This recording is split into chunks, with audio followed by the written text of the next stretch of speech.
Today we're going to visit the Civil War Museum of the Western Campaign in Bardstown, Kentucky. What you see here is a 6-pound field cannon that was used by the Confederate forces in the Battle of Shiloh. This display here, we see the different colors of the uniforms that was used during West Point before the Civil War, which at the beginning of Civil War, it wasn't necessarily just blue and gray. They had multiple colors until they later on.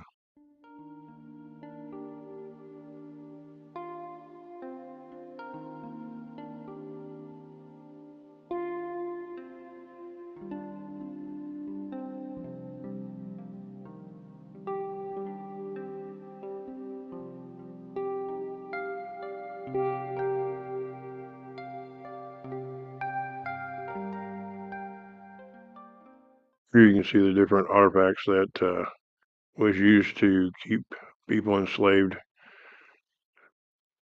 during the time of slavery.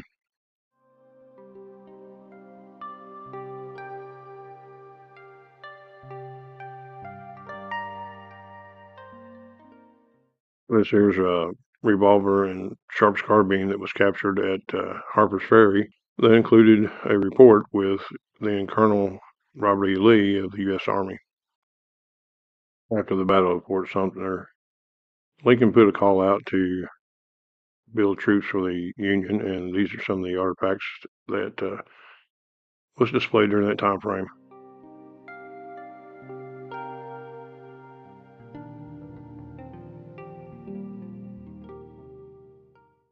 One of the things I found interesting was this is a 1812 Springfield musket that has been converted from a flintlock to a precision cap fired rifle.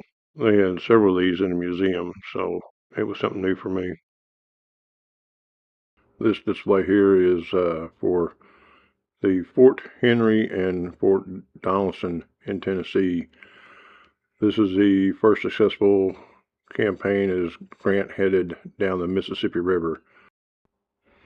I was surprised at how much they had here at this little museum, and so we're not going to be able to hit all the displays, but we'll try to get a few of them.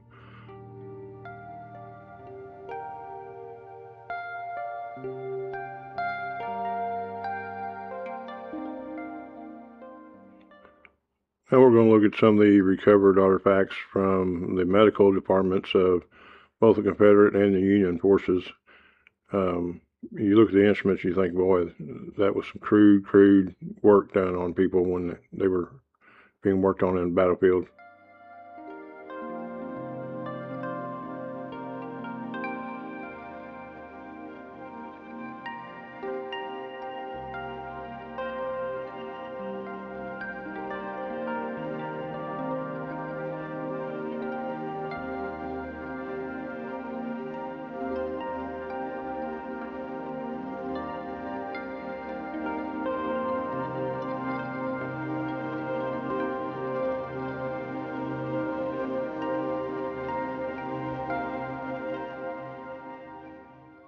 This here shows some more of the swords and saddles and equipment that they used during the Civil War.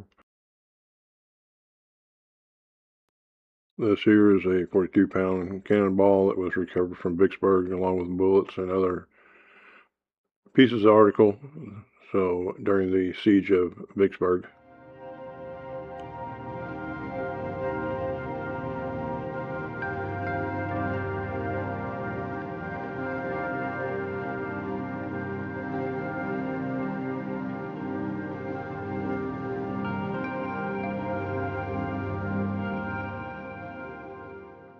This here shows the different musical instruments that the regimental bands had.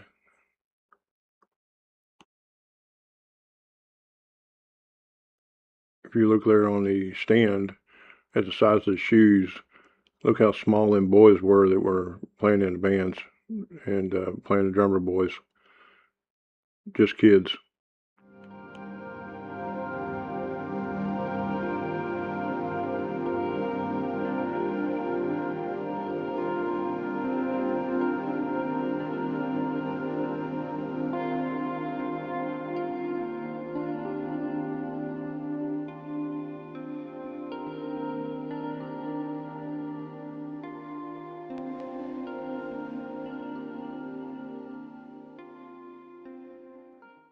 This here is a saddle holsters for single shot pistols. This is a Confederate unit. I've heard of them, but I've never seen one before, and they had quite a few of them here, so it's quite interesting to see.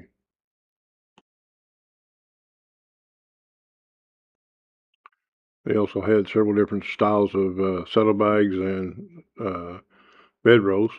This here's one that went across the saddle of its seat. Here you can see a complete rig set up of the saddle, bedroll, and bridle. You can also look where they put some little bit of leather across there. I rode in these saddles and they are not comfortable to ride in.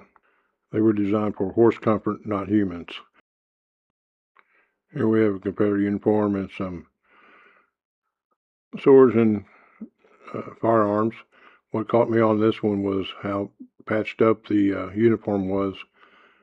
You could tell it wore pretty well towards even to the end of the war.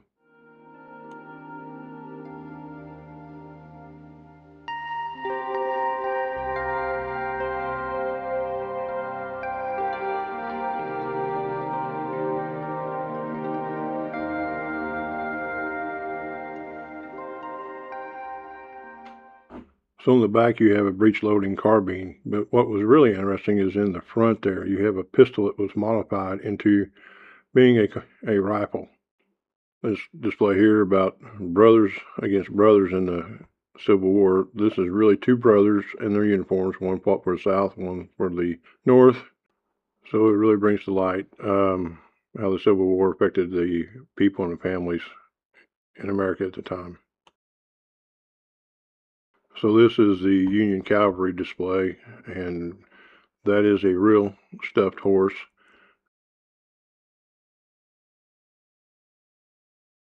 This display here is of the Confederate cavalry, and then the flag in the background is the succession flag that the Confederates first had. This gives you an idea of kind of what a headquarters base camp setup would look like. What we're looking at here is a bronze Navy howitzer, 3-pounder, that was used, offloaded and used in the Battle of Shiloh.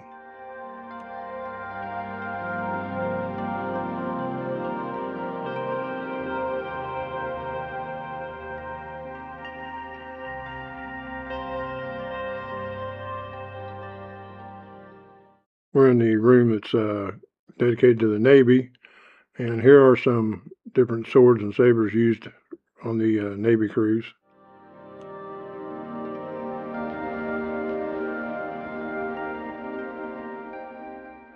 What we're looking at here is a model of the first sub that was used by the Confederates to try to sink Navy ships. It was an 8-man crew. It had that hand cranked the propeller, and it was pretty tight quarters. It did launch out and ram its torpedo into a Navy vessel, Union vessel, and the vessel blew up, but the sub disappeared and they never knew where it was at, and it has since been recovered.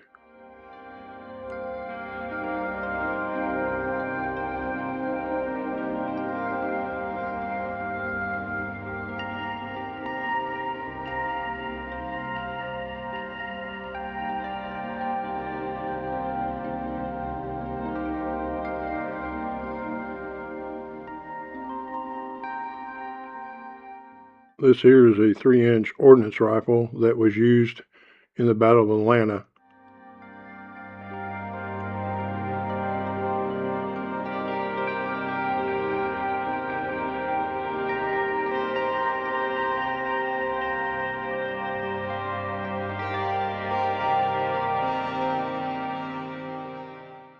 This display here shows some of the cannons and ordnance shells that was fired during the different battles.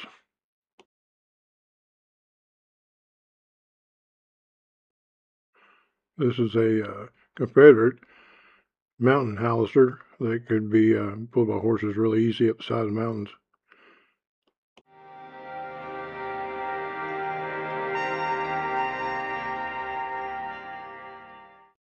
There's a lot more to this museum.